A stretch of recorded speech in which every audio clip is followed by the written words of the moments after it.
नमस्कार दोस्तों, वेदात्मा चैनल में आप सभी का स्वागत है। आज हम बात करेंगे कि गंगा सागर एक बार क्यों कहा जाता है। सारा तीर्थ बार बार, गंगा सागर एक बार, ऐसा क्यों कहा जाता है। तो चलिए कहानी शुरू करते हैं। बहुत ही बढ़िया पौराणिक कथा है। गंगा सागर एक प्रसिद्ध तीर्थ स्थान है जिसका पौराणिक काल से ही बहुत महत्व है। गंगा सागर वो स्थान है जहाँ गंगा नदी बंगाल की खाड़ी में समुद्र से मिलती है। कहा जाता है कि सभी तीर्थों का यात्रा फल तब तक नहीं मिलता जब तक आप गंगा सागर नहीं जाते। मकर संक्रांति के दिन गंगा सागर में स्नान दान का सर्वाधिक महत्व बताया गया है। सारे तीर्थ बार बार, गंगा सागर एक बार, इस कहावत के पीछे दो कारण बताए जाते हैं। पहला कारण है, गंगा सागर को महातीर्थ कहा गया है क्योंकि माना गया है कि सारे तीर्थ का फल गंगा सागर आने से मिल जाता है। ये वो स्थान है जहाँ पर गंगा नदी के स्पर्श से राजा सागर के 60,000 पुत्रों की मुक्ति मिली थी। इसी कई श्रद्धालु लोग यहाँ आकर के अपने पितरों का श्राद्ध, तर्पण और पिंडदान करते हैं और पूर्वजों की मुक्ति की कामना भी करते हैं। इस कारण से लोग एक बार तो गंगा सागर की यात्रा जरूर करते हैं। इसलिए कहा गया है कि सारा तीर्थ बार बार, गंगा सागर एक बार।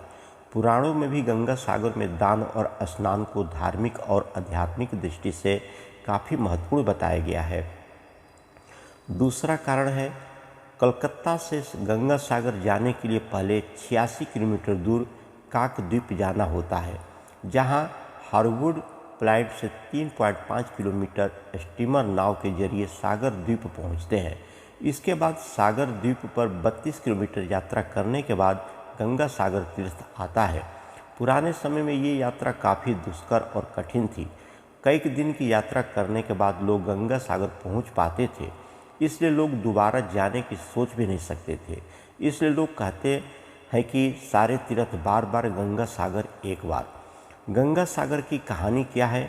रामायण की एक कथा के अनुसार अयोध्या के राजा सागर अश्वमेघ यज्ञ कर रहे थे। उनके प्रताप से डर करके देवताओं के राजा इंद्र ने उनके यज्ञ का घोड़ा चुरा लिया और कपिल मुनि के आश्रम में जाकर के बांध दिया।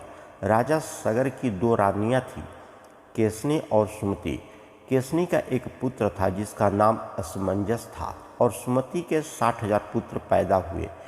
असमंजस बहुत उदंड था और प्रजा के लोगों को बहुत कष्ट देता था, इसलिए राजा सागर ने उसे अयोध्या राज्य से निकाल दिया। अश्वमेघ यज्ञ का घोड़ा चोरी हो जाने से राजा सागर बहुत चिंतित हुए क्योंकि यज्ञ पूरा होने के लिए घोड़ा मिलना जरूरी था। राजा सागर ने अपने 60,000 पुत्रों को घोड़ा खोजने के लिए भेजा। घोड़ा खोजते हुए राजा सागर के वे सभी पुत्र कपिल मुनि के आश्रम में पहुंच गए और घोड़े को वहां बंधा देकर के उन्होंने कपिल मुनि को चोर समझा। कपिल मुनि भगवान विष्णु का अंश अवतार थे जिन्होंने कदम्ब ऋषि के पुत्र के रूप में जन्म लिया था। राजा सागर के पुत्र कपिल मुनि के बारे में नहीं जानते थे और उन्होंने मुनि का काफ़ी अपमान भी किया। इस अपमान से क्रोधित होकर के कपिल मुनि ने राजा सागर के पुत्रों को श्राप दिया कि तुम सब अभी भस्म हो जाओ।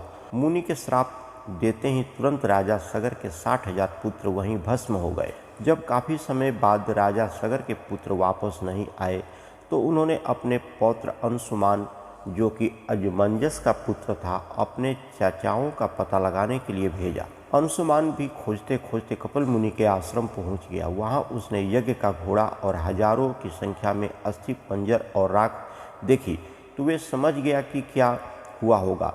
अंशुमान ने कपिल मुनि की स्तुति की और कृपा की प्रार्थना की। कपिल मुनि ने प्रसन्न होकर के आंखें खोली। उन्होंने अंशुमान को अश्वमेघ यज्ञ का घोड़ा ले जाने के लिए और बताया कि अगर राजा सागर का कोई वंश उस स्थान पर गंगा जी को ले आए तो उसके चचाओं को मोक्ष मिल जाएगा। अंशुमान घोड़ा लेकर के अयोध्या वापस आ गया और राजा सागर ने यज्ञ पूरा किया। राजा सागर ने अगले 30,000 वर्षों तक राज किया। फिर वे अंशुमान को राज सौंप करके स्वर्ग सिधार गए।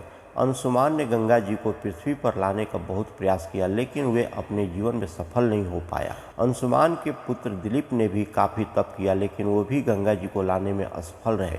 राजा दिलीप के बाद उनके पुत्र भागीरथी अपने अथक प्रयास और घोर तप से गंगा जी को पृथ्वी पर लाने में सफल हुए। गंगा सागर कैसे जाए। गंगा जी ने आश्वासन दिया कि मैं पृथ्वी पर जरूर आऊँगी, परंतु जिस समय मैं स्वर्गलोक से पृथ्वी पर आऊँगी उस समय मेरे प्रवाह को रोकने के लिए कोई उपस्थित होना चाहिए। इसके लिए भागीरथी ने भगवान शिव को तप करके प्रसन्न किया। भगवान शिव ने स्वर्ग से आती हुई गंगा को अपने जटाओं में धारण लिया और वहां से गंगा 7 धाराओं में भूमि पर उतरी। पहली 3 धाराएं हंदिनी, पावनी और नीलनी पूर्व की दिशा में बह चली और 3 धाराएं सुचक्षु, सीता और सिंधु पश्चिम की ओर प्रवाह की। 7वां प्रवाह भागीरथी के बताए रास्ते पर बढ़ चला और आगे आगे भागीरथी रथ में चलते गए। चलते चलते भागीरथ उस स्थान पर पहुंचे जहां उनके प्रपितामह भस्म हो गए थे। माँ गंगा उनके अवशेषों के ऊपर से बहते हुए राजा सगर के 60,000 पुत्रों का उद्धार करते हुए जाकर के सागर में मिल गई। राजा भागीरथी ने गंगा जी को पृथ्वी पर लाया, इसलिए गंगा का एक नाम भागीरथी भी है। गंगा सागर का मेला जिस स्थान पर राजा सगर के पुत्रों की मुक्ति मिली थी, गंगा सागर वही स्थान है। यहाँ पर कपिल मुनि का मंदिर है जहाँ लोग दर्शन के लिए जाते हैं। गंगा जी जिस दिन पृथ्वी पर अवतरित हुई थी वो मकर संक्रांति का दिन था। संक्रांति के दिन गंगा सागर में स्नान का बहुत बड़ा महत्व है, इसलिए हर साल मकर संक्रांति के दिन गंगा सागर में विशाल मेला लगता है जहाँ लाखों लोग स्नान और दान के लिए आते हैं। गंगा सागर का मेला 5 दिन तक चलता है।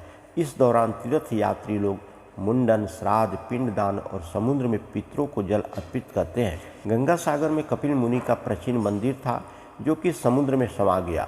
1973 में यहाँ कपिल मुनि का नया मंदिर बनाया गया जहाँ श्रद्धालु और तीर्थ यात्री दर्शन के लिए जाते हैं। गंगा सागर गंगा नदी का एक छोटा सा डेल्टा द्वीप है जिसकी आबादी करीब 2 लाख और क्षेत्रफल 282 वर्ग किमी है। सागर द्वीप के एक ओर बंगाल की खाड़ी और दूसरी ओर बांग्लादेश है। इस सुंदर द्वीप के अधिकतर क्षेत्र में घने जंगल हैं। कपिल मुनि के मंदिर व आश्रम के अलावा यहाँ महादेव मंदिर, शिव शक्ति, महानिर्वाण आश्रम, भारत सेवाश्रम संघ का मंदिर, धर्मशालाएँ भी हैं। दोस्तों, आपको ये जानकारी एवं कथा अच्छी लगी तो कृपया करके कमेंट करके ज़रूर बताएं। वीडियो पसंद आया तो लाइक करें और ऐसे ही और भी बहुत सारी कहानियाँ, कथाओं एवं जानकारियों को सुनने के लिए चैनल को सब्सक्राइब जरूर करें। धन्यवाद।